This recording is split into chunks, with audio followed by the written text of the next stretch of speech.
You're listening to the Autism Weekly podcast. Each week, we share community voices and bring light to stories that increase awareness, acceptance, equity, access, and inclusion across the autism community. If you haven't already, subscribe to join the Autism Weekly family. I'm your host, Jeff Skibitsky, and I'm excited to welcome Dr. Jerrod Brown back to the podcast to talk with us about autism and theory of mind. Theory of mind is a person's ability to understand that other people's thoughts and emotions are different from their own. We're going to break down what parents should know to better understand their child on the spectrum. Jerrod's a professor, trainer, and private consultant with extensive experience working with individuals on the spectrum. Jerrod, welcome back to the podcast. Honored to be here. Thank you so much for having me back.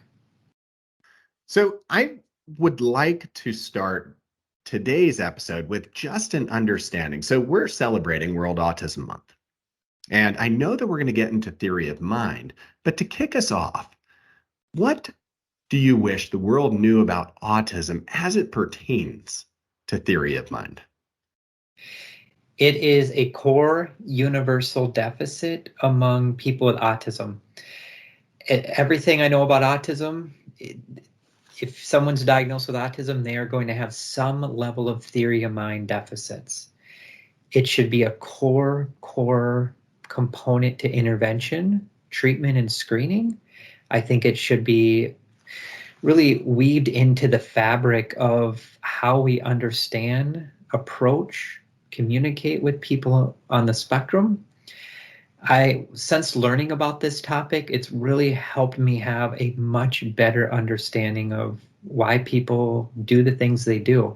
Now, theory of mind is not all exclusive to people with autism. If you're working with people with extensive trauma histories, people with other neurocognitive or neurodevelopmental disorder impairments, you're probably working with people with theory of mind deficits on some level. So if you are working with people in any capacity learning about this topic, if you're working with young kids on the playground, or if you're a CEO in a boardroom, this topic has relevance to communication, interaction, decision-making, conflict resolution, and the list goes on.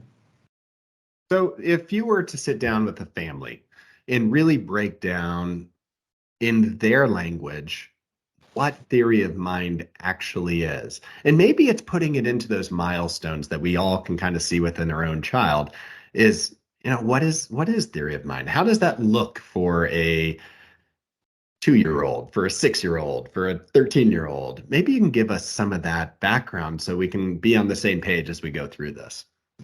It's really understanding internal mental states of other people. So what is that person's ability to understand other people's beliefs or their desires, or being able to read a situation and understanding emotions and how to use emotions effectively, how to understand information and intentions and even misconceptions. Can that person understand that other person's motivation or opinion or their plans, and how other people's opinions and desires and beliefs may differ from their own? There's a lot of different constructs that are related to theory of mind. There are elements of empathy wrapped up in the theory of mind. Theory of mind also falls under the umbrella of social cognition. And oftentimes, like perspective taking and theory of mind are used interchangeably. And there's a whole nother line of literature called mentalization. Oftentimes, those two are used interchangeably in the literature. But interestingly, too, theory of mind has a lot to do with how we communicate with other people, how we negotiate, how we resolve conflicts. What is our ability to detect deception in other people? That is a key theory of mind ability. So people with low levels of theory of mind may not detect when someone else is trying to take advantage of them. So we need to be aware of the topics of like naivete and gullibility and those kind of things. So if you're an interviewer and you're interviewing someone with theory of mind deficits and you don't realize that, it could come off where that person may look cold, callous, aloof, checked out, one-sided, lack empathy. They're all about themselves. And if you're a criminal justice interviewer, or if that person's a defendant sitting in court, that can make that person look really bad.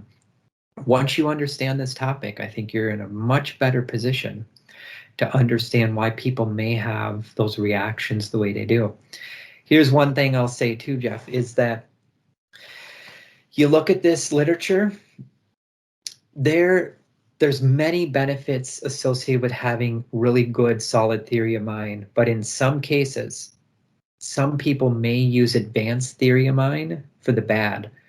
There's something called nasty theory of minds, where they have found in some cases, let's say someone has really poor moral reasoning and bad ethics and just doesn't care how they impact other people, but they have very advanced theory of mind. They may be more likely to bully other people.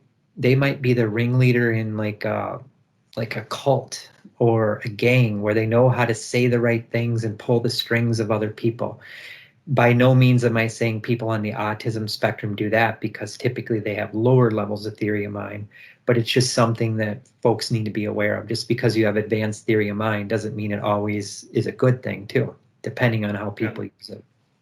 No, I mean, there's always going to be polarity on both ends. Is that and the manipulation that you're describing that could occur there, it's scary at times. But as we look at it, when you were describing kind of how that perspective or how somebody understands the experience of another, first of all, that seems like a worldwide problem right now. So, I mean, it's bigger than just autism. But in the autistic space right now, is that for some parents, they might feel like, hey, my child's being selfish because they're not sharing their toys at the age of 3. Or my child is not feeling sad because their friend went through a horrible experience and they find it funny or are laughing about it because to them, they haven't experienced the same thing. So they're going off their own recall of the events or how they're internalizing it right now, which if you haven't learn to take that perspective, probably can deteriorate relationships. So as parents start looking through this, I mean, understanding theory of mind is tough, but also understanding that your child hasn't received those skills yet, it's probably difficult to parent around. So how do you encourage families to say, or to parent when their child doesn't have those skills yet? Have a lot of patience, and there's a lot of factors that are associated with the healthy, positive development of theory of mind. So understanding what other factors might play into this. Language development plays into this. So understanding your child's use of language is very helpful. So maybe referral to a speech language pathologist. Social skill development plays a critical role in theory of mind development. So really understanding your child's ability to interact with other people in a group dynamic and interpersonal dynamic.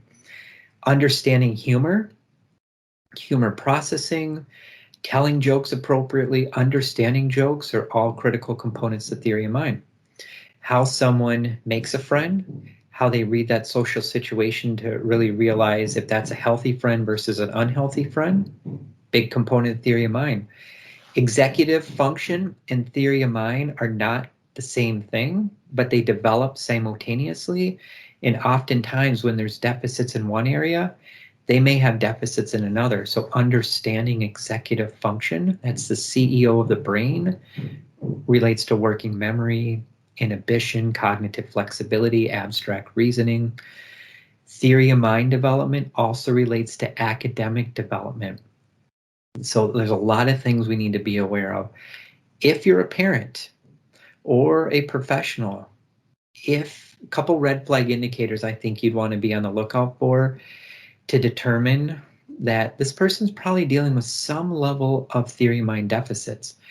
Does that person have a tendency to really just always focus on themselves in a conversation where it just seems like it's always one-sided? Do they have a tendency to rub people the wrong way in a social situation where then they go home and they have no clue, no perspective of what happened there? Do they have a tendency to have a real difficult time like using nonverbal gestures to really impact other people? So really picking up on like sensitivity, criticism, empathy, all of those things. Does that person have almost like an indifference to other people's opinions, where again, it just kind of goes over their head, where then maybe they lack foresight or insight or planning for the future, or seem like they have some abstract reasoning deficits, those kind of things. If you have a child or a teenager who has a real difficult time understanding the rules in social situations, and they just continue to misread that situation, those are all pretty good red flag indicators of theory of mind issues. But also, does that person understand like faux pas? That's like the ultimate theory of mind. Do they not get sarcasm? How do they handle misunderstandings where there's just consistent misunderstandings and breakdowns in one-on-one communication or in a group communication? Do they not understand like white lies or bluffs or persuasions? These are all components to be aware of when we think of theory of mind. Jeff, breaking it down maybe just a little bit further, there's many dimensions of this. We could spend all day on that, but there's like self-referencing theory of mind, which is considered more like more intrapersonal theory of mind. But then there's other referencing where it's more interpersonal theory of mind. So there's internal and external dynamics to this as well. That internal piece, Jerrod, would that be almost the inability to accept fallacy or failures, or to see any weakness in yourself? Or I mean, or am I reading that wrong? It could be absolutely a component of that. So it's imperative to be able to look inward, to look backwards, learn from our experiences, be able to process that. So like self-reflection. People with profound theory of mind deficits may have a real difficult time with some elements of self-reflection, where again, they're maybe living like an external life always, and they're not looking inward. So teaching them how to slow down, put on the brakes, which is inhibition. And there's actually some literature to show a connection between like low levels of inhibition, which are a component of executive function, and being able to understand and use theory of mind effectively as well. Many things can exacerbate this. It's not just one thing. There's many different components to this that can make it worse or better for people. Well, I mean, obviously, is that any individual needs to know who they are, how they feel about things, and then also how others are experiencing it to be able to make some form of decision and being able to kind of navigate the world around them. But you had mentioned patience as being one of the key factors for families, because development of theory of mind is not an overnight development. And if you see these deficits, it's not going to change immediately. It's going to take a lot of referencing. It's going to take a lot of practice. It's going to take a lot of situations. So as this patience is being demonstrated by families and understanding that, my child's not going to succeed all the time in these situations, who do they turn to? How do you get more of this opportunity to learn? Turn to the family, turn to the school, turn to a therapist, turn to a skills coach. Anything you can do to promote emotional understanding is a component of theory of mind. So teaching moral judgment, teaching pro-social decision making, teaching more reasoning skills, helping that person learn how to process, name, and label emotions more effectively is a component. Some of the best things you can do, again, is just sit and have dinner together, talk, conversate, share stories, reduce technology usage, engage the senses, helping that person learn how to think outside of themselves. So opportunities to practice, not just at home, but on the playground, on the bus, as that person gets older, practicing the skills of negotiation and conflict resolution as they get into a job or college. So I think we can practice these things all the time by just talking, explaining things, breaking it down, understanding that person's learning capabilities, because some people might be visual learners, some might be auditory, some might need both, chunking it out. I've heard in some cases to teach some of these things, maybe find a short clip on YouTube that discusses a particular topic or an emotion and Show a video. I heard that can really help and make it visual.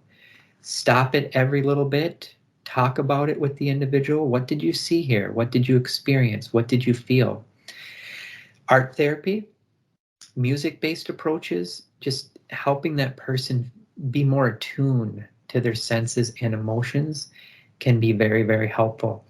But also helping that person learn to understand more implicit social norms, like unwritten rules within that social environment. Teaching them what it means to have good personal space of other people, not talking too close, not talking too far away. How to talk to a stranger differently, or maybe not at all, compared to someone you know very well. I've consulted on cases where they have had very inappropriate bathroom behavior, where it's resulted in that person having the police call on them. So what does it mean to have appropriate bathroom behavior? Appropriate behaviors in an elevator, not intrusively interrupting other people. So there's opportunities to really practice this all the time. And I'm gonna lean on you a little bit here to give some guidance, because I think that oftentimes is that the treatment world treats or kind of gets into the I have a definitive response. Part of theory of mind would be that gray area, the area of the maybe of the world, which you had talked about with negotiations and being able to accept better, but maybe not best, or being able to move in the right direction, but not be there today. How hard is that piece to teach? And are we prepared as a community to teach that globally right now? It's got to be individualized, because some folks on the spectrum are going to have way more deficits and much lower IQs than other people on the spectrum. So really individualize it. And again, another reason why to refer the individual maybe to some cognitive or neuropsychological testing, because there could be some other factors going on. Rule out medical comorbidities. We know lots are going on with sleep and digestive health functioning. Individualized approach, I think, is very important. Take into account their adaptive functioning and executive functioning capabilities as well. I'm a big fan of Lego-based therapy, and there's emerging evidence coming out related to that in autism. Not a lot, but there's emerging evidence. So your audience might want to take a look at like Lego-based therapy. You'll find some stuff online. Finding a good social skills group where they understand these topics, where they're teaching subtle social skills in the group. But here's the problem. If you're only teaching it in the group and not helping that person be able to generalize it to the classroom, to the playground, at home, on the bus, you really need to practice these skills in the real world environment as well. And these are things that are not going to be mastered overnight. It's a long haul. Maybe it's working with a life coach, a social skills coach who can come in to the house too, teaching the parents these things, helping everyone involved in this person's life to learn about these topics and reinforce it and model it over and over and over again until that skill becomes mastered. Again, it's easier said than done. I can talk from a professor lens, but it's challenging. And there's a lot of layers to this and a lot of barriers too. So we need to look at the barriers and challenges and weaknesses of the individual too, and making those modifications to take into account all of these factors. I agree. It's extremely challenging. And I was in a good position to be able to observe some of the new technology coming out on this, where it's games being played where you only get part of the information, the other person has the other part. You have to be able to work back and forth in order. But that gives some perspective. So there are technologies, there are ways to be able to do this creatively. And that one happened to be at the Innovation Center at Vanderbilt. But there's other groups that are working on these technologies all the time, which I think will increase the ability for us to be able to make treatment more mainstream in theory of mind and in being able to understand perspective. But before we kind of move beyond all of this, I do want to know, if somebody doesn't develop these skills, I mean, what could happen with their relationships? I mean, is it ultimately potentially going to be a struggle to be able to form meaningful relationship if you don't have these skills and abilities? More challenges, absolutely. They could be more prone to being gullible and talked into doing things that might not be in their best intentions. There is some literature between the link of theory of mind deficits and peer victimization, bullying, and teasing. Unfortunately, we know that's a real issue in this population in general. Being able to understand humor and process it and use it effectively. Profound deficits in this area, I think they're going to have a big time understanding like accurate judgments of mental states of other people. So they may misread social cues, and it could really lead to more relationship breakdowns and friendship making deficits. And emotions are complex in and of themselves. So if that person has a real hard time understanding complex emotions, it gets very tricky. And sometimes the person may go more inward and start pushing the outside world away. And when you go inward, if the person doesn't have a lot of supports and services, higher levels of anxiety, depression, guilt and shame, starting to feel like low self-esteem. I've seen it play out too, where they go inward and become very, very active in the online world. And that opens up a whole nother can of worms.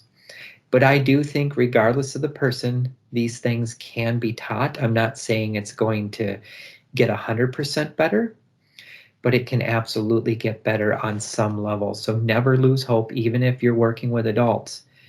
The more you can practice these skills and model them and really utilize some of these approaches, I think are going to be very helpful. And I would encourage your audience too to seek out some training or awareness about metacognition, or get somebody who understands metacognition training as well. Metacognition training helps that person think about their thinking and know about their knowing, and helps them learn more effectively, helps them have more insight and awareness too. So metacognition has been studied within the context of autism as well. Absolutely. And I mean, as a parent, knowing that this is such an important part of my child's social development and knowing that it's going to be challenging, the first thing I'd want to know is where are the resources? Who do I reach out to? How do I find more about theories of mind? So I'm going to pose that to you. I mean, you're here as an expert in this. Is where do people find more information on theory of mind? Because that's the starting point. You're just going to find tons of videos on YouTube that talk about this from various organizations. I've listened to many of them. Very good. If you just Google theory of mind and autism, you're going to find lots of websites, blog postings that talk about this. There's been hundreds and hundreds and hundreds of articles published on theory of mind and autism together. Looking at thought bubble training, that would be something, a good search term to be aware of. There are different types of programs you can find in workbooks. I know if you just go online and type in theory of mind workbooks, you're going to find a number of different things that are out there. There's different software programs you can find online, I'm aware of. Different games. I think there's a game called Let's Face It. If you just type that in and type in theory of mind, there's picture book stories. I think like you can use like Think Alouds. There's Talkability. It's a guidebook for parents. That would be something to look at. Working with someone who understands like creative dramatics, like an art therapist or music-based interventionist, just doing those things can help promote theory of mind. Engaging that child in pretend play and helping promote creativity has been shown to help promote theory of mind. And just engaging in the very act of role playing may enhance empathy and theory of mind for anyone. So role playing activities is a very helpful thing. Your school that you send your child to, are they utilizing social emotional learning? Really promoting that. Social emotional learning relates to self-awareness, teaching self-management skills, even social awareness, relationship building, and promoting responsible decision making would be components of that. Lots of literature too to support the fact that if you can just instill positive, healthy, moral character and moral development, that helps. Engaging in any type of art, just color book, storybook, anything like that. Engaging art is a great thing.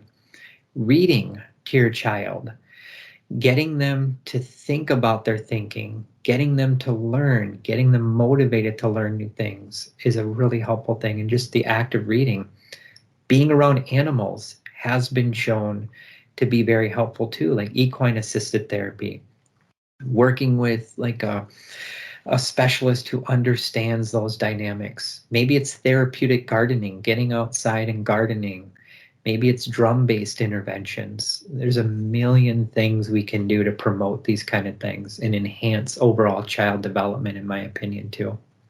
Well, Jerrod, I appreciate the catalog resources that you provided. I think that's a great starting point for families. And I also appreciate you coming on today to start this discussion on theory of mind and the value that it has in basically every component of treatment and life. So thank you.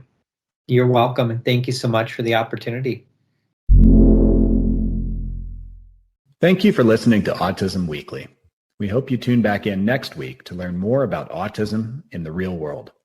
Autism Weekly is now found on all the major listening apps, including Apple Podcasts, Google Podcasts, Stitcher, Spotify, Amazon Music, and more. Subscribe to be notified when we post a new podcast. Autism Weekly is produced by ABS Kids. ABS Kids is proud to provide diagnostic assessments and ABA therapy to children with developmental delays like autism spectrum disorder. You can learn more about ABS Kids and the Autism Weekly podcast by visiting abskids.com. Thanks for tuning in. See you again next week.